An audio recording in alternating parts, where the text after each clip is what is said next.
Kush Omad Edba, Tajikistan. Hello, it's Megan Boni. In today's video, we're crossing the border from Samarkand, Uzbekistan to Tajikistan. Tara, rampa tayo.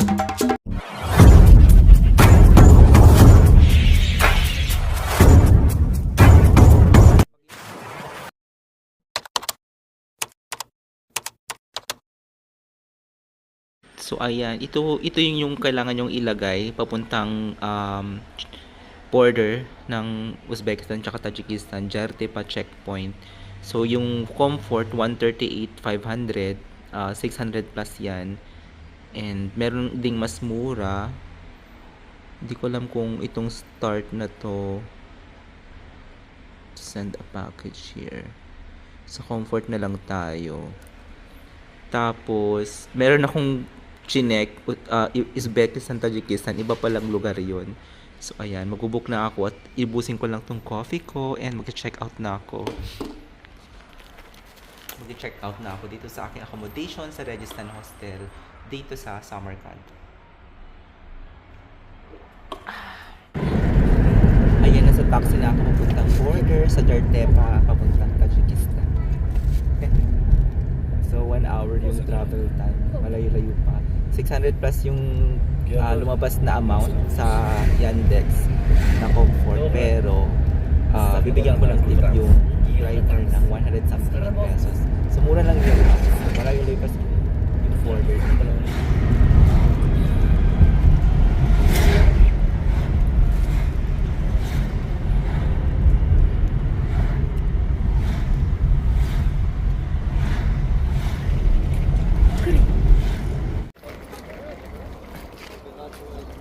Ayan, nandito na ako sa border ng Uzbekistan tsaka Tajikistan. And nag-emote ako sa sasakyan, sa taxi. And nandito na pala kami agad, 1 PM na. So mabilis lang naman. And binigyan ko ng tip yung driver ng 100 plus, tuwang-tuwa na siya. Kasi malayo daw. So, ayan na ang border. Ayan, nakalabas na ako ng Uzbekistan. Natatakan na din. Sa Tajikistan naman tayong immigration. So lalaki na itsura ko. Para safe. Kasi Muslim to eh. Tsaka male yung passport ko. So ayun, napasok na tayo ng Tajikistan. Ayan, nandito na ako sa border. Nakalagpas na ako ng Tajikistan and nagpapalit na ako ng pera. Yung binidro ko sa Uzbekistan. So ang daming puro 20. Ayan, bawat pasok ko sa mga Muslim country, kinakabahan ako kasi mukhang babae kasi yung passport ko sa picture ko. Tapos nagtatry ako magmukhang lalaki. Kapag tinanggal ko naman yung bonnet, babae ang tingin sa akin. Kaya buti nakalagpas na ako. So Dubai na lang ako kinakabahan kung makakapasok pa tayo. Pero for now, enjoy ko ang Tajikistan, my number 24 country. Naghihintay na yung aking sundo sa labas. Ito na ang aking sundo, driver papuntang 7 Lakes sa Margozor. Malayo yun, kaya inavail ko na yung offer sa akin. Oh, ito ata. The drive from the Tajikistan border to the 7 Lakes takes around 2 hours and 30 minutes. For safety, it's best to book transportation in advance. Don't miss staying at Jumaboy Guest House. It's the famous spot and they offer $120 round trip ride. شما هم قاتل من گفتید که همه وقت من تلفن کردم میشه گفت که من گفتم فرارم گفت یه ماشین باید پرتاب گفت مرغزار گشت چهاره برومد سلیمان کیم که اونو میگیرم گفت هم های مغول گرت اومد گفت سلیمان هم ناورزیز نچیده نمیدونم بار که من تحت تخت بزا اینجا نرفته نمیدونم. So, nag-stop muna kami sa bilihan. Parang wala kasing bilihan doon. Bili tayo ng tinapay. So, ayan, nag-stop kami dito para mamili. Siguro walang bilihan doon. Bumili na ako ng mga unhealthy food na naman. 200 plus lang naman nagastos ko. Tapos bumili ako ng prutas. Isa lang. Di ko alam po anong prutas to. Ayan. Parang guwapa. Tapos mga cookies, chocolate, tinapay. Takot magutom ang person. Pero may free breakfast ako 2 araw. And then, alam ko merong dinner din dun na binabayaran, pero di ko alam kung magkano. So, 46 somonis lang yung nagastos ko, parang 200 plus in pesos. Almost 300. So, not bad. And just to make sure na meron akong kakainin doon. So, may mga tinatinapay tayo. May mga namamalimos dito, so hindi siya dito lang ako nakakita ng mga namamalimos. Meron din sa Uzbekistan tsaka Tajikistan, so medyo mahirap na country din siguro, diba? Ay, nag-stop kami bumili ng shawarma Russian. Urusik. Wow. Oh, big. It's big.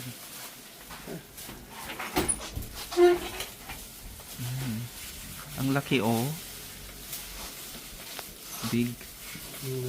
Ang sarap ng shawarma, ang laki din. Yeah, it's delicious. Sarap. May pa-stop, may pa-checkpoint. Kinuha yung passport ko, parang pinapotocopy ata. Or kasi papuntang 7 Lakes na to. Ayan, simula na ng rough road. Wow, it's beautiful.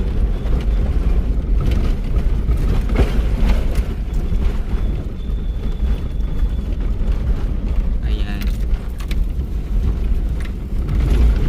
So kung hindi ka nag-avail ng transportation,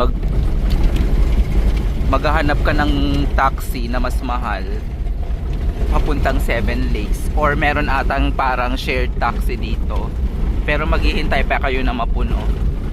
So ganyan yung daan, rough road. Ina-expect ko ng rough road siya.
Dito kami ngayon, nag-stop kami sa First Lake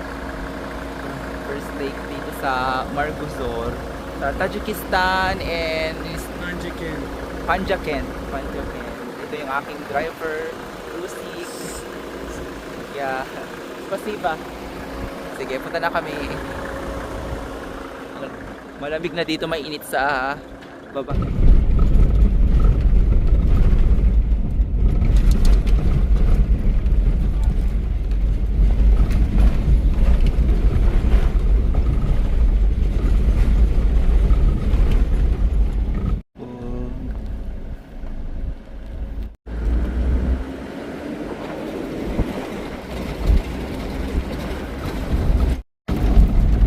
Tayo sa second lake.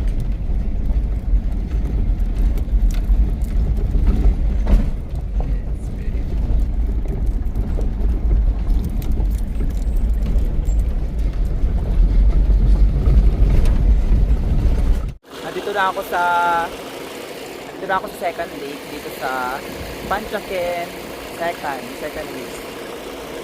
And medyo malamig-lamig na siya, nag-stop ulit kami dito. Ganda. Malapit na kami sa accommodation sa Jumaboy Guest House. Ito na ang third lake. Kasi nga 7 lakes sila. Pero alam ko sa fourth lake yung Jumaboy. It's beautiful.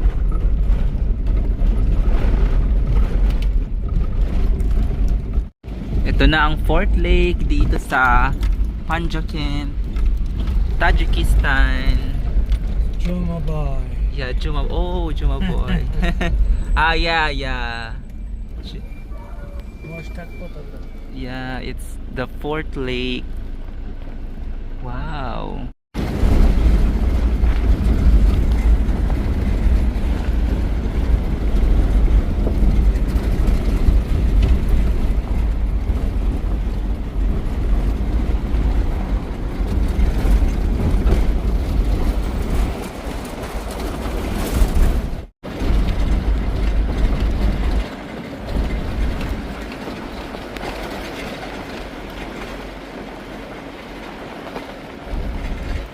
Yan, dito na ako kay Juma Boy sa aking accommodation sa Tajikistan.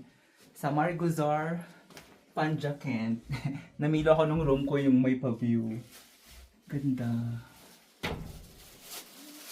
Ayan, ang saya naman. May mga namit akong nagstay din dito. Magjowang French, saka Italian.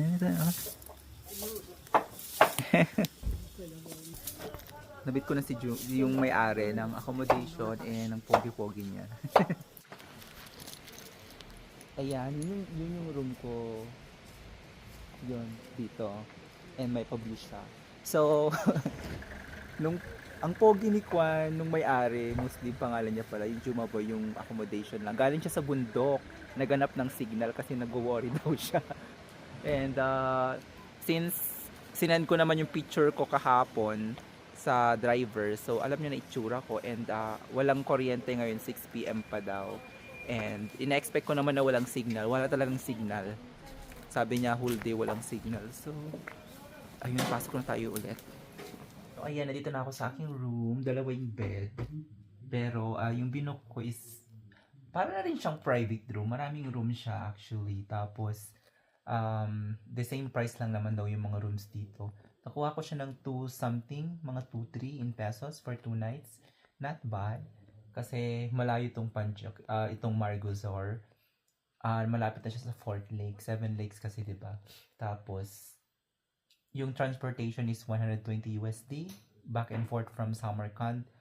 And worth it naman. Mahal siya pero worth it kasi ang layo talaga. Back and forth na yon. And mas komportable kasi may luggage ako. Mag-isa ko lang. Pero kung marami kayo, I think yung 120 is for the whole car. Back and forth. So kung dalawa kayo, tatlo kayo divided by, as far as I know ha. Tapos, kung mag-DIY ka, rin-search ko to from Panjakent, kailangan mong sumakay sa shared taxi from the city sa town pataas. Pero kasi pag baba mo dito, paano mo mahanap tong guest house mismo? Parang yung mga tao kasi hindi nag-English, 'di ba? Di ko sure kung alam nila to. Kasi meron namang dalawang magjowa Australiano. Naglakad sila from Panjakent pataas. Malayo yun ha, kasi sa car more than 1 hour So matagal siguro linakad nila. And nakarating naman sila dito. Tapos may mga guest ding iba, magjojowa lahat. Taga France saka Italy. So nakachika ko na sila. And yung dinner, free breakfast pala ako. Yung dinner naman is 80 somonis per night. So para siyang 500 something in pesos. Okay na rin kasi malayo tayo sa kabihasnan. Walang internet pala ngayon. Tapos yung ilaw, 6 PM siya nag-start yung kuryente. So ayun, since nakabayad na ako, 40 somonis na lang naiwan sa akin. Sabi nung ni Musli, yung may-ari nito, mag-withdraw na lang ako pag ihahatid ako balik ng Samarkand. So mag-withdraw ako sa Panjakent, magbabayad ako sa driver nung dinner ko na hindi ko muna mabayaran ngayon kasi wala namang ATM dito, hindi naman siya wala naman siyang card kasi talagang malayo siya sa town. And yun, mabait siya and pogi siya may tsura. Ayun, medyo malamig na. Pag tanghali, mainit-init sa Tajikistan, sa Panjakent. Pati Uzbekistan, mainit-init. Kaya mo namang maglakad ng hindi naman sobrang dress, pero kaya. And ngayon, paggabi na, sobrang lamig. Ayan.